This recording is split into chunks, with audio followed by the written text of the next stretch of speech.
विठोबा विठोबाच्या गजरात माऊलींच्या पालखीचे प्रस्थान. इंद्रायणीच्या महापुराच्या सावटानंतर मोठ्या उत्साहात प्रस्थान सोहळा संपन्न. आळंदीतील संजीवन समाधी मंदिरातून दुपारी 3 ते 4 दरम्यान पालखीचे प्रस्थान. खबरदारी म्हणून मोजक्याच भाविकांच्या उपस्थितीत पार पडला सोहळा. संत तुकाराम महाराजांच्या पालखीच्या प्रस्थानानंतर आज संत श्रेष्ठ ज्ञानेश्वर माऊलींची पालखी पंढरपूरच्या दिशेने रवाना. माऊली निघाले आणि इंद्रायणीचा पूर ओसरला.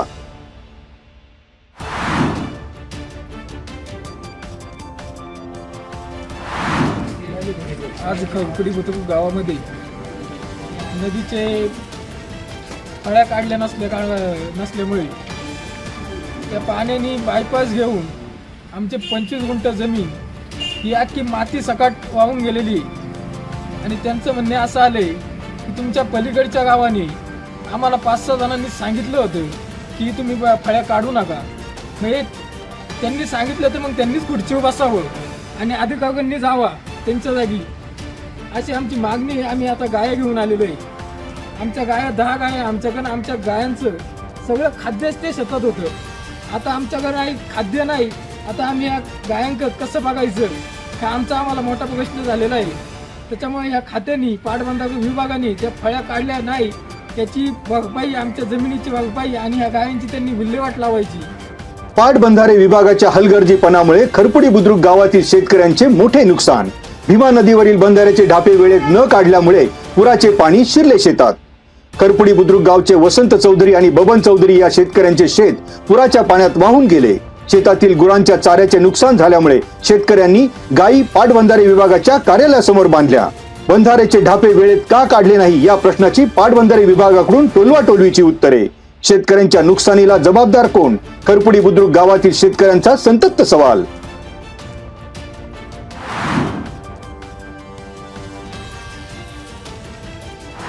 प्रशासनाला माझी विनंती आहे की या सर्व शेतकऱ्यांना आपण लवकरात लवकर मदत करून दिलासा देण्याचं या ठिकाणी काम करावं.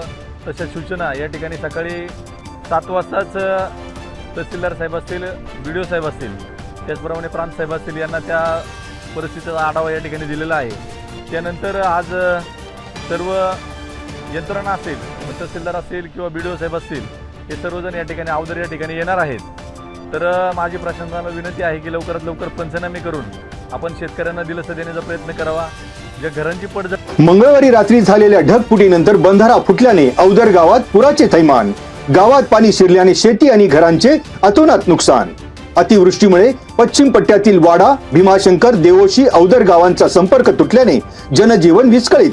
सर्वसामान्य नागरिकांचे हाल. तालुक्याच्या पश्चिम भागात झालेल्या नुकसानीचे तातडीने पंचनामे करून शेतकऱ्यांना भरपाई मिळावी. जिल्हा परिषद सदस्य समीर सुपे यांची प्रशासनाकडे मागणी.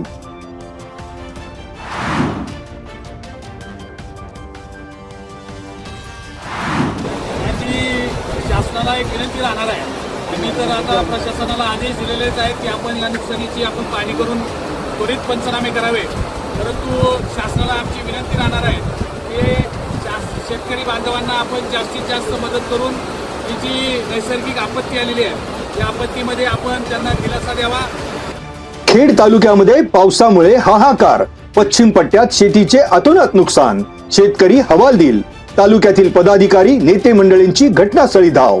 अतिवृष्टीमुळे पश्चिम पट्ट्यातील कोहिंडे, धामणे, अहिरे, देवतोरणे, हेद्रुच, तळवडे गावातील शेतकऱ्यांच्या भात खातराचे नुकसान. कडूस ते कोहिंडे मार्गावरील शेंडेवाडी येथील पूल गेला वाहून. जिल्हा परिषद सदस्य तनुजा घनवट, पंचायत समिती सभापती विद्या मोहिते, उपसभापती मंगेश सावंत, पंचायत समिती सदस्य सारिका गोगावले यांनी बांधावर जाऊन शेतकऱ्यांना दिला आधार.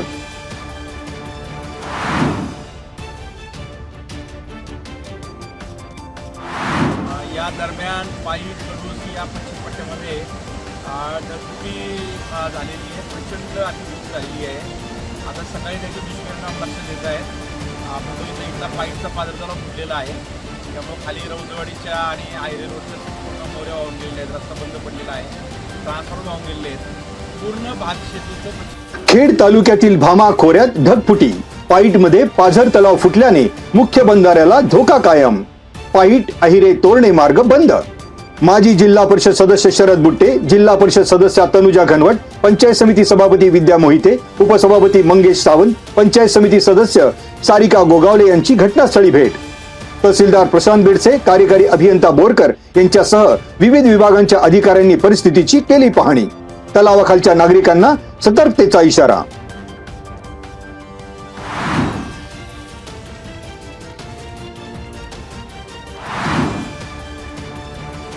बुधवारी पहाटे झालेल्या अतिवृष्टीमुळे खेड तालुक्याच्या पूर्व भागात भीमा नदीचे रौद्र रूप. नदीच्या पाणी पातळीमध्ये विलक्षण वाढ. नदीकाठच्या राजगुरुनगर, खरपुडी बुद्रुक, निमगाव गावातील स्मशानभूमी पाण्याखाली. पाण्याची पातळी ओलांडते धोक्याची पातळी. पूर्व भागात नदीकाठच्या शेतीचे अतोनात नुकसान. पिकांसोबत काही भागात शेतीच वाहून गेल्याच्या गंभीर घटना.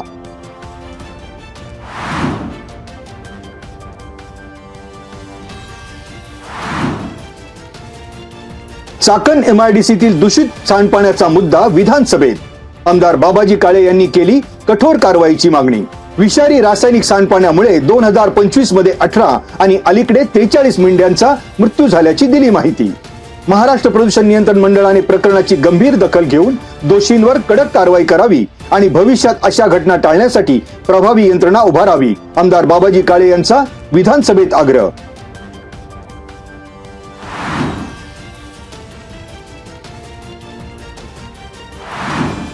आता पाहुयात मागील 24 तासांमध्ये पडलेल्या पावसाची मंडलनिहाय नोंद.